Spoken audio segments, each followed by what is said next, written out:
And so I decided that I was going to go to the hospital, get the rape kit done for my mom because she wanted it done, and then I would go home and kill myself. It was 1998. Brenda Tracy was a 24-year-old working mother when she says she was gang raped by 4 men, 2 who were Oregon State football players. Tracy got the rape kit done. She filed the police report, but then she dropped the charges. The district attorney told me that I didn't have a strong case. It was a he said, she said case. It was going to be very hard to win it, and that I'd have to go through 4 separate trials. Corvallis police says 3 years later, the DA instructed them to throw away the kit because Tracy wasn't going to prosecute. Although there were still 3 years left in the statute of limitations, the kit was never tested. Tracy's case isn't unique.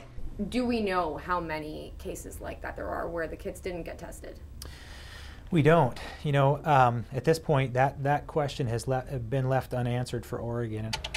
So I called Eugene, Corvallis, Albany, Medford, and Portland police to see how many untested kits they each have. 102 kits went untested in Eugene over the last 3 years, 36 kits in Albany over the last 20 years, 9 kits in Corvallis over the last 3 years, and 156 kits in Medford over the last 14 years. Portland's numbers were perhaps the most shocking. 1,931 kits in the last 30 years. That's exactly half of the number of kits that were collected by Portland, most of them from as late as 2004. Total, I found at least 2,234 kits that have not been tested in Oregon.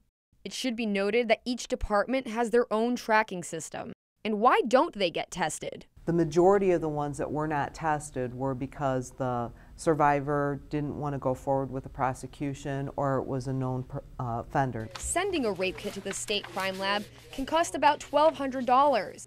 But the Joyful Heart Foundation, a victims advocacy group, argues that clearing the backlog could help convict or acquit suspects in both cold and open cases. Many of these men still go on to commit crimes against women they don't know. They tend often to be serial predators. The kit connects them to other crimes. By clearing their respective backlogs, Detroit was able to ID almost 300 serial rapists, Chicago ID'd over 900, and Cleveland had 209 criminal indictments. Back here in Oregon, Senate Bill 563, which was intended to investigate the breadth of the backlog, was not scheduled for this legislative session. Now, when we heard the bill as the chair of the Judiciary Committee, I felt that we could do this better and quicker without as much cost if we, the legislature, took on the task ourselves. Senator Floyd Przansky says he has a committee investigating the issue and he hopes to have answers by July. Having a rape kit exam is an invasive process. The victim's naked body is swabbed by a stranger and hair is plucked from the head and genital area, one by one. That I think this is probably one of the hardest parts of this exam, other than telling me what happened to you. It's painful, it's embarrassing. After the examination is all said and done, all the evidence gets put into this box, and then it's off to processing. After that, it will get picked up by the police agency. The fate of the kit then lies with the agency and the DA's office. Brenda Tracy walked into the hospital that day in 1998 with the intention of taking her own life.